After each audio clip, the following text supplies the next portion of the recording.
Orchestrateur esthétique, nous sommes là pour vous servir. Nous sommes là, on est là.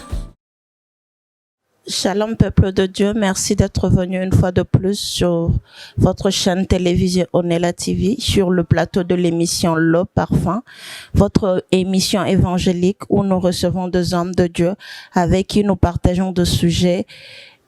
Nous décortiquons de messages vraiment venant de Dieu. Nous touchons de points vraiment forts qui nous aident en tant que chrétiens. Aujourd'hui, nous avons encore eu le plaisir de recevoir un homme de Dieu puissant de Durban.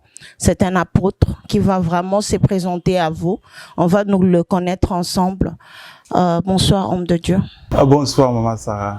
Bonsoir. En tout cas, papa, vous vous présentez devant le peuple de Dieu, Baïba Ozanani. Ok, merci beaucoup. Je m'appelle Honoré Mpongo. Je suis de la République démocratique du Congo.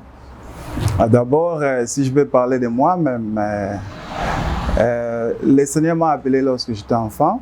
Okay. D'abord, vers les années 87, je vais me présenter. D'abord, j'aimerais parler de moi-même et puis vous allez comprendre. Ok. En 1987, le Seigneur m'a appelé. J'étais encore un enfant. Je ne servais pas Dieu. Le Seigneur m'a fait grâce de grandir dans la vie chrétienne. Et après, le Seigneur m'a appelé dans le ministère. Donc, je m'appelle Honoré Mpongo et je suis pasteur ici en Afrique du Sud. L'église se trouve sur l'avenue qu'on appelle Cato Street, numéro 41. Et l'église s'appelle Fountain of Living Waters Ministries. Ok. Vous avez écouté le papa, il est pasteur, mais vous êtes aussi appelé apôtre. Oui, je suis apôtre. Je m'appelle Frère Honoré d'abord, mais j'exerce le ministère apostolique. Ok. Si je peux vous expliquer pourquoi je fais le ministère apostolique. Vous voyez, quand vous regardez notre main, les 5 doigts présentent le ministère. Okay. Alors, les doigts ici présentent le ministère qu'on appelle apostolique. Et le deuxième, c'est le ministère évangélique. Prophétique. Et le troisième, c'est évangélique. Et le quatrième, c'est pastoral. Et le cinquième, c'est doctoral. C'est-à-dire, parmi les 5 ministères, nous avons le ministère qu'on appelle le ministère de puissance. Et ces ministères-là sont le ministère apostolique, le ministère prophétique et le ministère évangélique. Alors, le ministère apostolique, quand vous regardez les doigts ici, seulement ces doigts ici peuvent toucher les 4 doigts. C'est-à-dire, le ministère apostolique doit être d'abord un ministère missionnaire. Alors, quand vous êtes missionnaire, vous allez partir dans des places où les gens ne connaissent pas Jésus-Christ. Et vous allez voir les gens, par exemple, qui sont malades. Et ces gens-là ont besoin de guérison. Comme étant apôtre, vous devez prier pour ces gens-là. Ils ont besoin de la guérison. C'est-à-dire, un apôtre peut faire le ministère évangélique. Parce qu'il fait la mission là où les gens ne connaissent pas Christ. Et il est aussi un prophète. Il peut jouer aussi le rôle de prophète. C'est parce que il y a des moments, il peut aussi donner des messages. Et dans ma vie, j'ai ce ministère-là. Parce que le Seigneur m'utilise, les gens qui me connaissent, les gens qui fréquentent l'église, là où j'ai fait des campagnes d'évangélisation, au Congo, ici en Afrique du Sud, les gens savent qui est Honoré Mpongo. Merci. En tout cas, merci beaucoup, papa. Comme vous venez de l'entendre de l'apôtre, le Seigneur vraiment l'utilise puissamment. Et nous avons eu la grâce de l'avoir aujourd'hui sur le plateau du parfum. Nous avons un sujet à déborder avec vous, apôtre. Nous allons parler de la sanctification. En tant qu'homme de Dieu, en tant qu'apôtre de l'Éternel, que pouvez-vous nous dire de la sanctification? Comment pouvez-vous définir la sanctification? Merci beaucoup. Je pense que pour un homme de Dieu ou un enfant de Dieu, c'est bien de définir la sanctification ou un thème donné en regardant la Bible. Si on peut voir la Bible, on peut lire la Bible, je pense que dans les livres de 1 Thessaloniciens 4, la Bible nous dit ceci à partir du verset 3. 1 Thessaloniciens 4, à partir du verset 3, la Bible dit ceci. Ce que Dieu veut, c'est votre sanctification. C'est que vous vous absteniez de l'impudicité.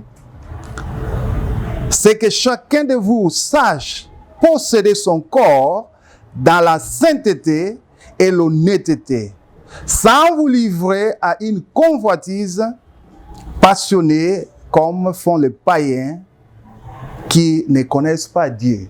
C'est-à-dire, quand on parle de la sanctification, on parle de l'absence de péché, de l'iniquité et de souillure. Je dis bien, quand on parle de la sanctification, il faut noter, c'est l'absence de péché, de l'iniquité et de souillure. C'est ça la sanctification. C'est ça la sanctification, l'absence de péché. Et comment une personne pourrait-il obtenir la sanctification? Pour obtenir la sanctification, je pense que personne ne peut laisser la vie de péché, la vie d'iniquité et la vie de souillure sans avoir Jésus-Christ. Donc, personne ne peut faire ou marcher dans la sanctification sans avoir Jésus-Christ. Vous savez bien que nous tous, nous étions des païens. La Bible nous dit que autrement, nous marchons comme les païens. Nous marchons comme les païens dans les convoitises de ce monde, dans les choses de ce monde. Mais lorsque nous sommes venus en Christ, lorsque nous avons accepté Jésus-Christ, par Jésus-Christ, nous sommes capables de marcher dans la sanctification, c'est-à-dire de craindre Dieu. C'est-à-dire pour quelqu'un qui est dans l'église, ou quelqu'un qui veut craindre Dieu, ou quelqu'un qui veut marcher dans la volonté de Dieu, ou dans la sanctification, la personne doit accepter Jésus-Christ comme Seigneur et Sauveur. L'homme de Dieu a précisé que pour avoir la sanctification, le seul chemin, ce n'est que Christ. Merci beaucoup, man of God. Mais comment tu peux détecter qu'une personne a la sanctification? Comment pourrais-tu le savoir? Oui. D'abord, pour moi, lorsque je grandissais dans la vie chrétienne, je ne croyais pas qu'un chrétien peut pécher. Et quand j'ai beaucoup de confiance à tout celui qui s'appelle chrétien, mais en restant longtemps dans la vie chrétienne, parce qu'aujourd'hui j'ai plus de 33 ans dans la vie chrétienne, et je vis ce qu'on appelle des hypocrites. Et c'est difficile parce qu'il y a d'hypocrisie dans le monde. C'est difficile de comprendre que celui-ci marche dans la sanctification. On a envie des frères que vous croyez qu'il est très sanctifié, qu'il marche dans la volonté de Dieu, il craint le Seigneur, et par après, vous allez voir ce qu'il fait. Ça ne donne pas gloire au Seigneur. Maintenant, quand vous êtes un homme de Dieu, vous avez besoin de l'esprit de discernement dans l'église. Vous avez besoin du Saint-Esprit. Pourquoi? Parce que, je vous donne l'exemple, vous avez des musiciens dans l'église qui ne marchent pas dans la volonté de Dieu, qui ne marchent pas dans la sanctification. Si le pasteur, vous n'avez pas les dons de discernement et vous ne pouvez pas comprendre la vie des gens qui sont à l'église, ce n'est pas facile de détecter quelqu'un qui ne marche pas dans la sanctification. Alors, comment comprendre que la personne marche dans la sanctification? D'abord, pour moi, la personne doit être un né de nouveau, premièrement. Deuxièmement, et la Bible nous dit, vous les connaîtrez par leurs fruits. Vous les connaîtrez par leurs fruits. C'est-à-dire, la Bible nous dit quoi? La nature même ne vous enseigne pas. C'est-à-dire, quand vous regardez quelqu'un qui est dans le Seigneur, c'est facile de comprendre que ces frères-ci et cette sœur-ci marchent dans la sanctification ou ne marchent pas dans la sanctification. Là, pour moi, par exemple, dans notre église, je fais une expérience. Quand quelqu'un ne marche pas dans la sanctification, il ne vient pas à l'église. Alors, pourquoi ils ne viennent pas à l'église? La prophétie. La prophétie. Moi, je vis une sœur qui m'a dit, pasteur, je ne veux plus venir à l'église. Pourquoi? À chaque fois que je te vois, une Sud-Africaine, je sens que vous connaissez, c'est-à-dire en moi, il n'y a pas une vie claire. C'est-à-dire quand vous êtes auprès de moi, je vois que vous connaissez tout ce que j'ai fait. C'est-à-dire, quand vous marchez dans la sanctification, les gens vont vous fuir, ma sœur. Quand vous marchez dans la sanctification, quand une église marche dans la sanctification, je vis par exemple dans notre église au Congo, là où j'ai grandi, je vis par exemple quand les gens ne marchent pas dans la sanctification, ils fuient l'église. Dis-moi aujourd'hui, combien de gens viennent à l'église avec leurs péchés? Combien de gens qui couchent avec des filles et demain ils viennent à l'église et ils chantent? Et les pasteurs ne savent rien. Donc, si un homme de Dieu est rempli du Saint-Esprit, il peut facilement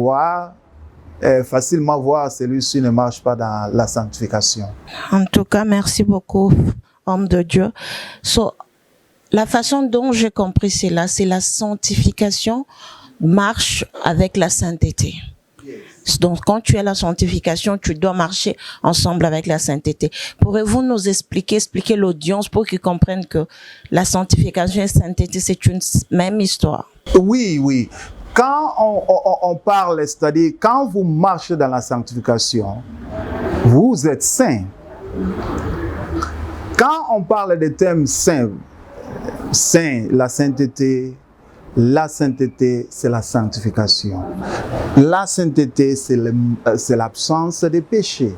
C'est-à-dire quand il n'y a pas de péché, il y a la sanctification. Et c'est ce qu'on appelle la sainteté. C'est ça. Ok, merci beaucoup, homme de Dieu. Mais il y a quelque chose qu'on a remarqué, que beaucoup de nos églises aujourd'hui ne prêchent plus la sanctification. Qu'est-ce qui a causé que le pasteur ont arrêté de prêcher la sanctification à l'église? Parce qu'on en a besoin, selon ce que vous nous avez dit. Comment expliquer cela? Oui, c'est très important. Je pense qu'on peut aller dans la Bible encore. Si je ne m'abuse pas, ça sera 1 Timothée ou 2 Timothée 4. Hein? Dans 2 Timothée 4, la Bible nous dit ceci. Prêche la parole. Insiste en toute occasion favorable ou non.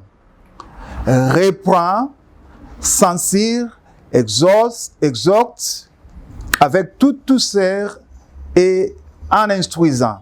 Car il viendra un temps où les hommes ne supporteront pas la saine doctrine, mais ayant la démagogie d'entendre des choses agréables, ils se donneront une foule de docteurs selon leurs propres désirs.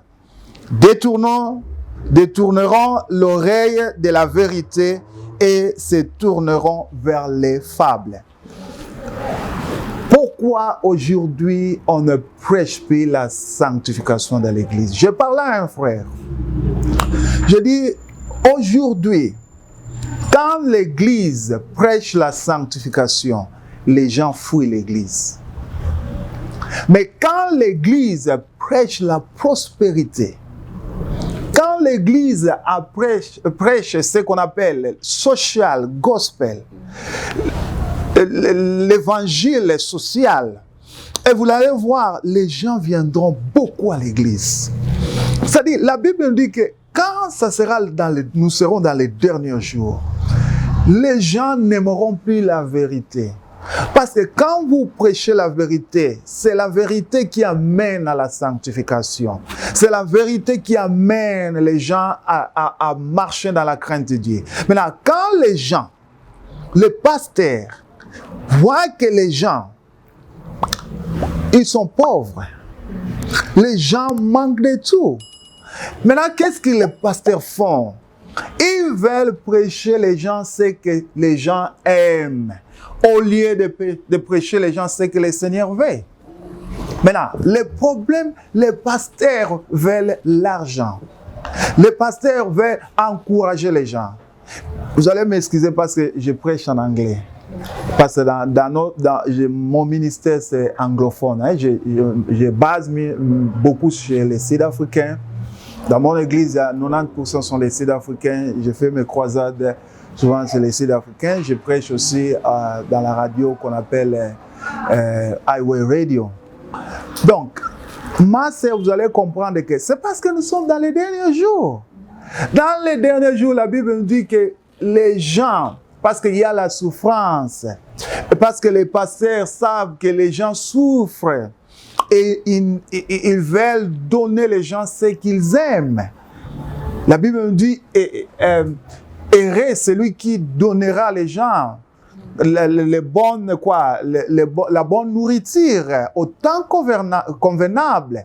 C'est-à-dire, aujourd'hui, les pasteurs savent que quand ils prêchent la vérité, la sanctification, quand ils prêchent sur les péchés, les gens ne viendront pas à l'église. Les gens ne viendront pas à l'église. Et ceci a commencé vers les années 95. Et je dis au Congo, il y avait un homme de Dieu que je ne peux pas citer les noms ici. C'est lui qui a commencé la prospérité. Quand il a commencé à prêcher sur la prospérité, et tous les pasteurs ont commencé à prêcher sur la prospérité. Et aujourd'hui, beaucoup de pasteurs cherchent l'argent. Et quand on cherche l'argent, si vous prêchez la sanctification, vous n'aurez pas les gens à l'église. Je vous donne l'exemple. Quelqu'un qui vous donne l'argent, qui paye la dîme, qui ne marche pas dans la sanctification. Et les pasteurs savent que si je parle la vérité à ses frères, il va fuir l'église. Il va fuir. Donc, il faut seulement prêcher les gens ce que les gens veulent. Et je vous dis que quand on ne prêche pas la sanctification, le Seigneur n'est plus avec vous. Ok, papa. En tout cas, merci beaucoup. Autre chose, c'est que la sanctification est là. On voit ça, on trouve ça seulement chez les chrétiens, où il y a de païens, des non-chrétiens qui ont la sanctification. Voilà. Faire de bonnes choses ne fait pas de vous un chrétien. Faire de bonnes choses ne fait pas de vous un homme sanctifié. D'abord, on est sanctifié quand on reçoit Jésus-Christ. Quand on reçoit Jésus, c'est alors que nous sommes sanctifiés. Et quand Jésus est entré dans notre vie et nous baptise du Saint-Esprit, nous sommes sanctifiés. Et c'est alors que nous allons continuer dans cette sanctification. Maintenant, quand quelqu'un il est païen, il ne peut pas être sanctifié. Parce que les péchés sont là. Il ne peut pas être sanctifié. Comme vous venez de l'entendre, quand une personne est païen, il ne peut pas être sanctifié parce que le péché est là. La sanctification, c'est une vie chrétienne. La sanctification, c'est la vie d'un chrétien. En tout cas, merci beaucoup, homme de Dieu. Pouvez-vous nous donner des étapes de la sanctification? Ok, merci beaucoup. Quand, par exemple, vous acceptez Jésus-Christ dans votre vie, ça ne se termine pas là. Parce que les gens croient, parce qu'aujourd'hui, je vais vous dire une chose. Il y a une théologie qui dit que quand vous êtes né de nouveau, le péché n'a plus de force sur vous. Et vous n'êtes plus pécheur. Quand la Bible nous dit que nous sommes plus pécheurs, cela veut dire quoi? Nous sommes plus condamnés. Mais la Bible ne dit pas que nous allons continuer à pécher. Maintenant, beaucoup de gens croient que quand je reçois Jésus-Christ, je suis sauvé, je peux continuer à pécher et je serai sanctifié. Non. C'est-à-dire, les étapes pour quelqu'un être sanctifié ou, comme on dit en anglais, keep sa sanctification, c'est-à-dire retenir sa sanctification. La première des choses, à recevoir Jésus-Christ comme Seigneur Sauveur. Et la deuxième des choses, continuer à marcher dans la crainte de Dieu. Et la troisième des choses, il faut avoir une vie de prière et d'adoration. Une vie de lire la parole de Dieu. Parce que quand on lit la parole de Dieu, quand on est dans l'adoration, on devient de plus en plus auprès de Dieu. Et lorsqu'on approche de Dieu, plus on approche de Dieu, plus on est sanctifié. Et ma sœur, quand on est sanctifié, comme étant un homme de Dieu, moi j'ai fait l'expérience. Quand je suis dans la prière, quand je m'approche du Seigneur, et quand je m'approche à une malade ou à un malade, ça ne prendra pas le temps la guérison. C'est ce qui fait aujourd'hui même, ma sœur, beaucoup de pasteurs ne peuvent échouer dans la délivrance. Parce que quand vous faites de la délivrance, par exemple, quelqu'un qui est possédé, les démons ne voient pas l'homme, mais les démons voient plutôt celui qui est en toi. Les démons voient celui qui est en toi. Il y a des gens, par exemple, qui ont cherché de faire la délivrance et les démons les a exposés. Les démons ont dit que, mais toi, je vois en toi, tu as fait ça. Et tu veux me chasser, tu ne peux pas me chasser. Donc c'est ça, c'est très important, la sanctification et tant que chrétien de demeurer aussi dans la sanctification. En tout cas, vous avez bien entendu, en tant que chrétien, il faut demeurer dans la sanctification parce qu'il n'y a pas une vie chrétienne sans la sanctification. En tout cas, merci encore une fois de plus. Vous êtes toujours sur votre émission Le Parfum. Nous allons prendre quelques minutes pour adoration. Nous revenons juste après ce break. En tout cas, merci beaucoup. À tout à l'heure.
Welcome back. En tout cas, nous on est toujours sur notre émission là, Le Parfum, avec notre thème, notre grand thème qu'on est en train de décortiquer, la sanctification.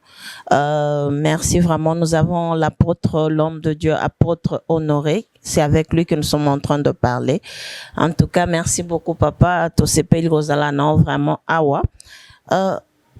Toujours na sujet na biso. Je voulais demander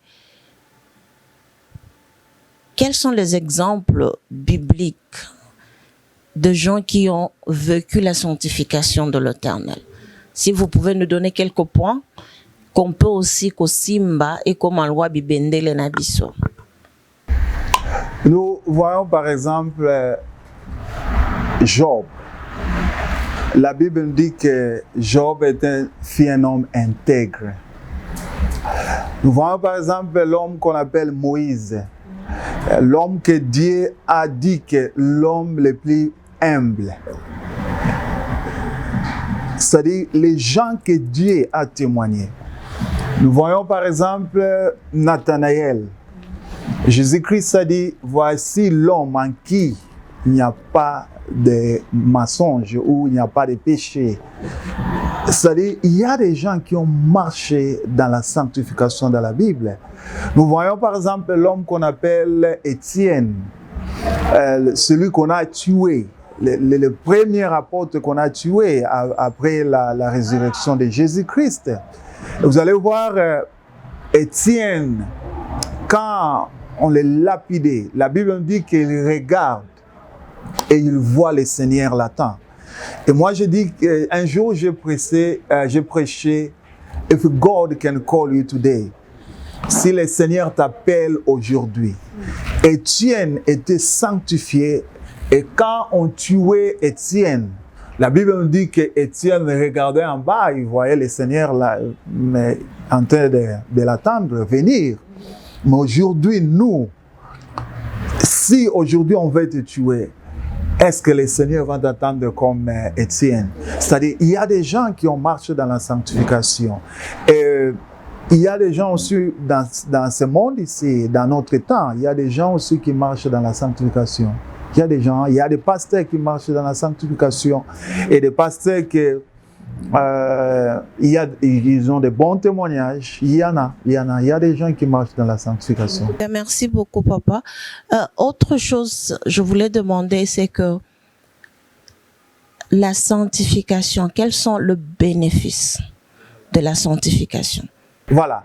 Les bénéfices de la sanctification, d'abord, je vais commencer. La Bible nous dit quoi? Sans la sanctification, personne ne verra le Seigneur. Dans Hébreux chapitre 12, la Bible nous dit que sans la sanctification, personne ne verra le Seigneur. Nous avons besoin de la sanctification pour le royaume des cieux. Sans la sanctification, ma sœur, nous pouvons prier. Il y a des gens qui prêchent bien, il y a des gens qui sont très puissants, mais s'ils ne marchent pas dans la sainteté, ils ne verront pas le Seigneur. La Bible nous dit, cherchons la paix avec tous et la sanctification, sans laquelle personne ne verra le Seigneur. Moi, par exemple, pour moi, je dis souvent à l'église, moi je ne me vois pas comme un apôtre. Je me vois toujours comme étant un chrétien. Parce que chaque jour dans ma vie, je cherche à marcher dans la crainte du Seigneur. Et je ne me vois pas, je n'ai jamais vu moi-même comme étant un homme de Dieu. Je vois seulement l'œuvre que j'ai fait. Je vois seulement que c'est un travail que le Seigneur m'a donné.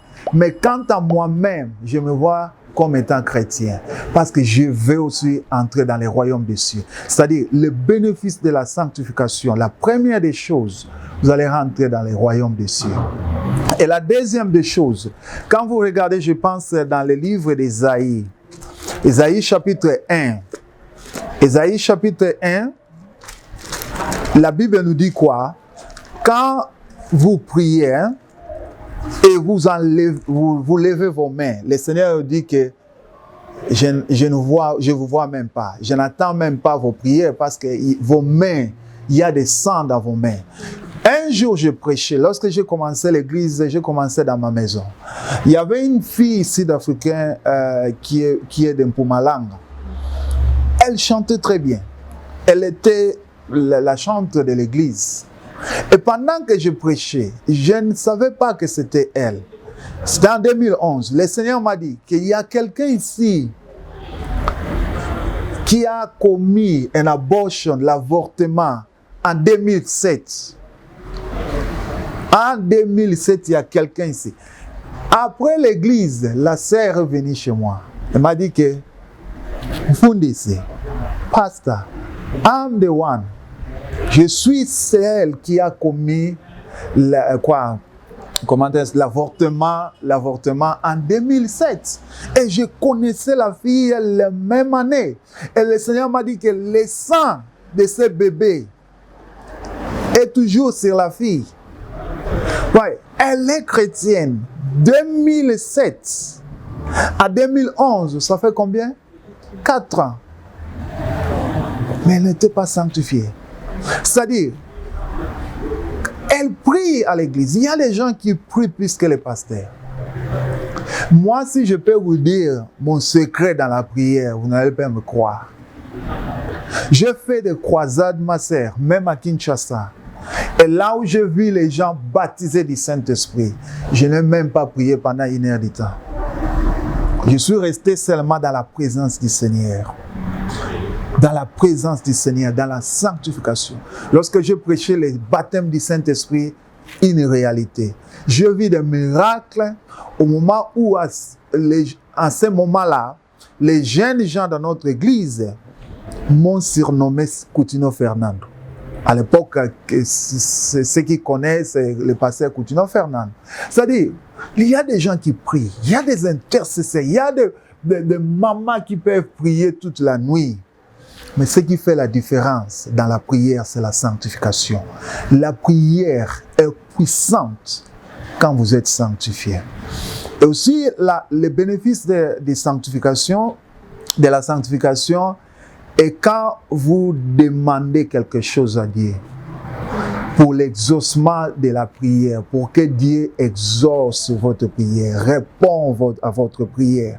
Parce que la Bible nous dit ici, quand nous prions, quand nous multiplions de prières, le Seigneur n'entend pas. Et la Bible nous dit quoi aussi? Les oreilles de Dieu ne sont pas dires pour entendre nos prières. Ce sont nos péchés qui nous séparent de lui. C'est-à-dire, quand vous avez besoin de quelque chose, moi je vous dis, ma sœur, la personne ou les chrétiens qui marchent dans la sanctification, quand ils prient, ça ne prend pas le temps. Le Seigneur répond. Parce qu'il y a des gens qui disent que j'ai prié, le Seigneur ne répond pas. Mais regarde ta vie. Regarde ta vie. Il y a des pasteurs qui prient. Il n'y a pas de réponse. Regarde ta vie. Et aussi des bénéfices de la sanctification, nous le voyons aussi dans la délivrance. Quand vous avez ce ministère-là, quand vous êtes apôtre, prophète ou évangéliste, vous allez voir que la présence du Saint-Esprit, la puissance du Saint-Esprit est maintenue par la sanctification. Nous avons ce qu'on appelle les dons spirituels. Nous avons ce qu'on appelle l'onction. Nous avons ce qu'on appelle la puissance du Saint-Esprit. Ça sont 3 choses différentes. Parce que les dons, quand le Seigneur vous donne les dons, ça reste chez vous. Quand le Seigneur vous donne l'onction comme étant son serviteur, et comment est-ce qu'on appelle ça, l'anointing, hein? L'onction est toujours sur vous parce que je suis serviteur de Dieu. Le Seigneur m'a oint comme étant son serviteur. Il ne peut pas enlever ça. Mais ce qui n'est pas permanent, c'est la présence du Saint-Esprit, la puissance du Saint-Esprit. Maintenant, la puissance du Saint-Esprit, on le maintient par la sanctification. La vie de sanctification, la vie de prière et la vie d'adoration et de lire la Bible. C'est-à-dire, quand vous priez pour les malades, vous pouvez avoir les dons, mais vous priez pour les malades, les démons résistent. Si vous n'êtes pas sanctifié, les démons ne vont pas fuir. Et c'est très important de maintenir la sanctification.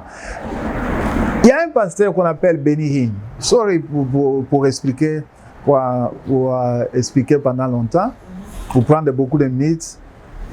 Il y a un pasteur qu'on appelle Benny Hinn, m'a aidé beaucoup. La fois passée, j'ai regardé sur YouTube, il y a un homme de Dieu qu'on appelle A.A. Allen. J'ai vu des vidéos de A.A. Allen. Je suis arrivé à l'église. Pendant que j'ai chanté, avant de prêcher, il y avait des miracles qui s'est passé. Et le dernier jour, j'ai eu une vision. Les mois, je crois 2 ou 3 mois passés, j'ai eu la vision. J'ai vu un homme de Dieu américain qu'on appelle Oral Roberts. Lui aussi, il fut un homme de miracle, un évangéliste. Et lorsque je me suis réveillé, j'ai regardé Benny Hinn. Bénin a commencé à prêcher. Il a prêché comment maintenir la présence de Dieu. Il dit quoi? Nous, les chrétiens, dans notre vie, la présence du Seigneur, c'est comme la batterie du téléphone. Il faut savoir quel pourcentage la batterie de votre téléphone est. Il y a des gens qui ne savent pas quel est le niveau de la présence du Saint-Esprit maintenant dans leur vie. Et lui a dit, il a fallu perdre la présence de Dieu. Lorsqu'il a commencé le ministère, une maman lui a présenté un livre, là où il a lu,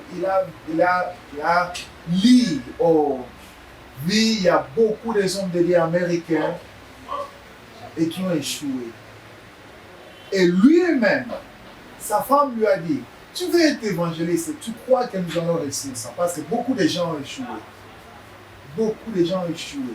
Il y a beaucoup de gens qui croient que le Seigneur est avec eux. Mais le Seigneur les a laissés, ma sœur. En tout cas, papa. Merci beaucoup. Vraiment, comme vous avez entendu l'homme de Dieu l'expliquer si bien, que pour en tout cas garder la sanctification, c'est demeurer dans la présence de Dieu. C'est le seul moyen d'être vraiment un homme de Dieu puissant ou une femme de l'Éternel puissante. Papa, je voudrais te demander, qu'est-ce que la sanctification a fait dans votre vie? Comment vous avez vécu la sanctification? D'abord, moi, j'ai grandi dans un quartier là où les gens aimaient se battre. Lorsque j'étais encore un enfant, je me suis donné dans des fétiches de magie, tout ça. J'ai voulu faire ce qu'on appelle les catch. Et une fois comme ça, j'ai commencé à chercher aussi ces magies, ces fétiches. Il y avait un jour, j'ai entendu la voix. Et à ce moment-là, dans ma vie, je n'ai jamais connu une fille. Je n'ai jamais connu une fille dans ma vie, en ce moment-là, jusqu'à ce que je me suis marié. Mais là, qu'est-ce qui s'est passé? En ce temps-là, le Seigneur m'a appelé. Je partais à l'école, j'ai écouté la voix qui me dit que cherche-moi. Si tu ne me cherches pas, tu seras fou et tu vas mourir. Et pendant que je partais à l'école, j'ai demandé à mes amis, je dis, je vous vois partir à l'église. Dis-moi un peu dans quelle église vous partez. Ils m'ont dit, non, nous partons, il y a un homme qui nous prêche dans sa maison. Et je leur ai posé les questions, et si je viens là-bas, vous croyez qu'on va m'accepter? Ils ont dit, voilà, ils vont t'accepter. Qu'est-ce qui s'est passé? Je suis allé là-bas, et là où on prêchait Jean 3,16. Et Jean 3, chapitre 16, ça m'a aidé pour la sanctification. Et d'abord, j'étais un païen. Je ne connaissais pas Dieu. Lorsqu'ils m'ont dit que si vous acceptez Jésus-Christ, vous allez entrer dans le royaume des cieux. C'est à partir de là, je me suis dit non, j'étais dans le péché. Et comme Dieu m'a fait grâce, je vais marcher dans la crainte de Dieu. Mais ce qui m'a aidé aussi, c'est l'église où j'ai grandi. L'église que j'ai grandi, là où j'étais baptisé, c'est la même église là où j'ai trouvé les frères qu'on appelait les frères Ignace. Aujourd'hui, on appelle apôtre Tambolukoki.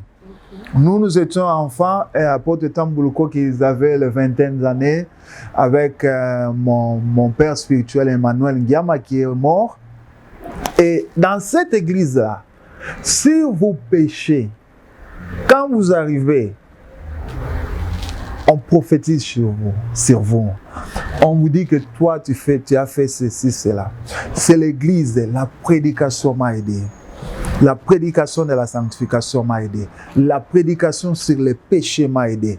Aujourd'hui, le mal est que beaucoup de gens qui se convertissent aujourd'hui, depuis qu'ils sont convertis, On n'a jamais prêché sur la sanctification. On prêche que sur les voyages, on prêche que sur les mariages, on prêche que sur la prospérité.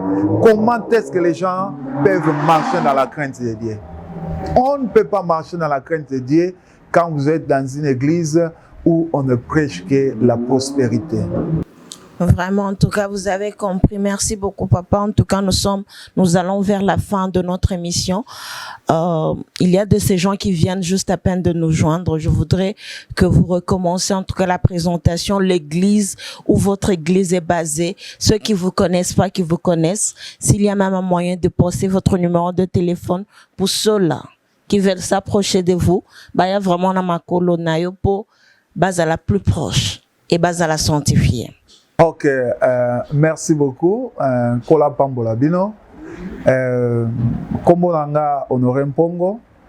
Na sepelation d'abenga frère ezala na malam parce que kala tozaki ba frère. C'était bien. Aujourd'hui, quand il y a les noms, prophètes, apôtres, comme moi passé. Mais au mona mutaza na kombo mais musala wana ezate. Oyo abengen kombo abenga nango musala ezate.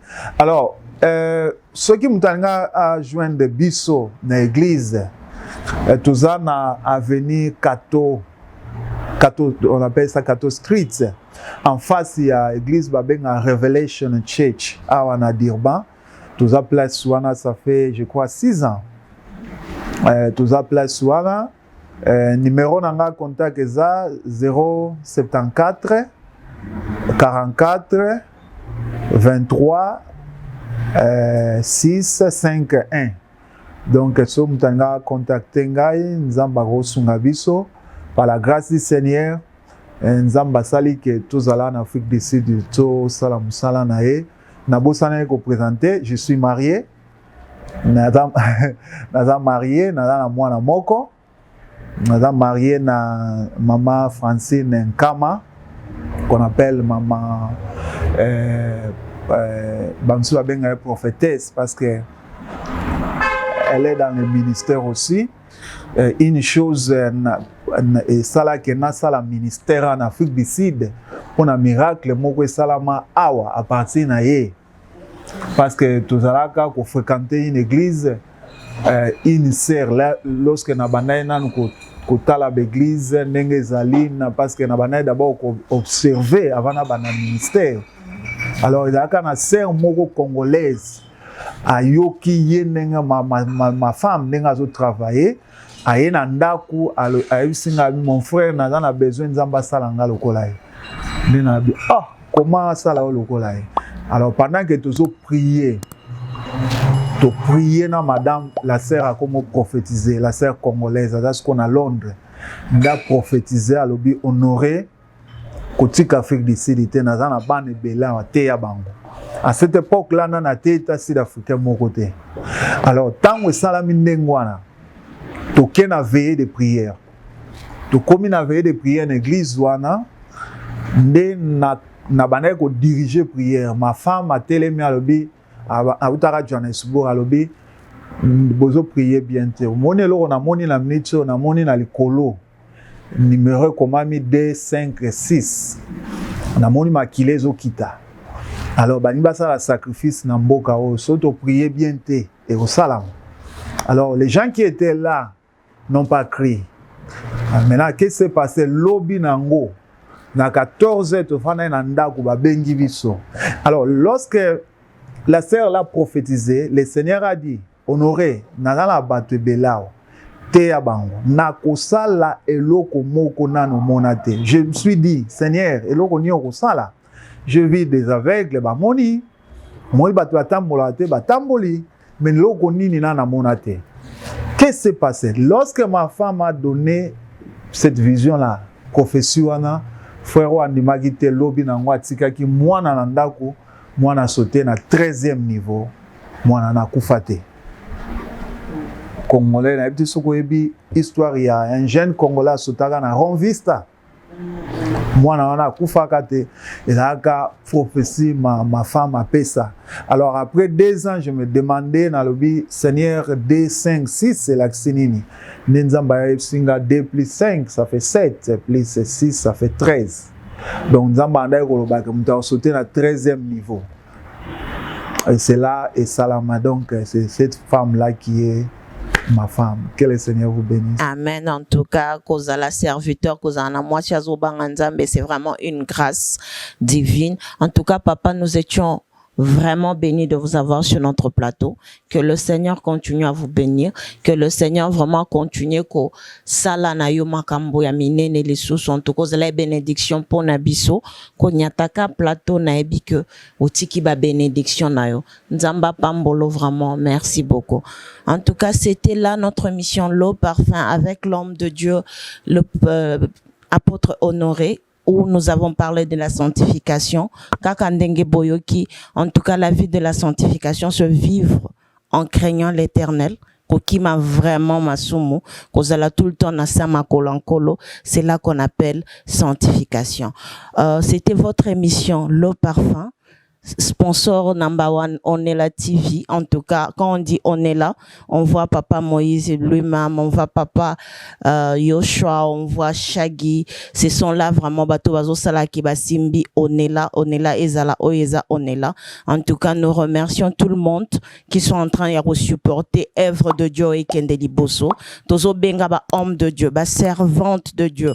Boya, bo s'abonner, ça c'est votre chaîne. Chaîne à moi mboka. Ça ce sont des émissions pour vous femmes combattantes, pour vous hommes combattants. Otozo lukelo ko moko elongiankolo. Boya bo s'abonner, bo subscribe, likez ba émission, commentez parce que toza humain. Il y a des erreurs qu'on fait. Par vos commentaires, on grandit.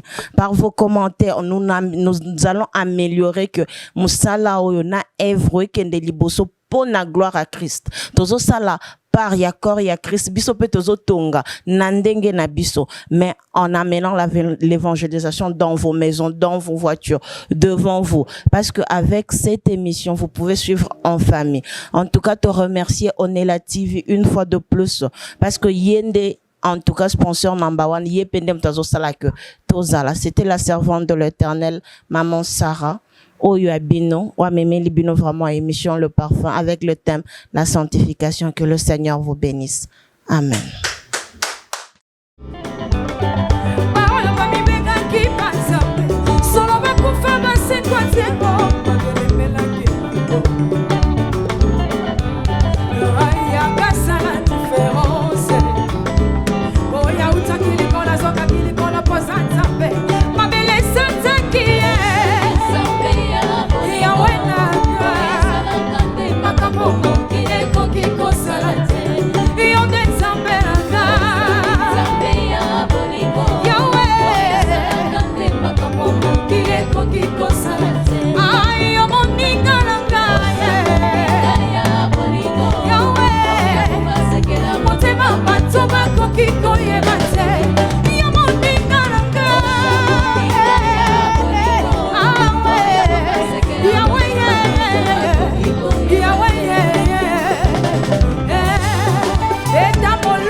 Yes, so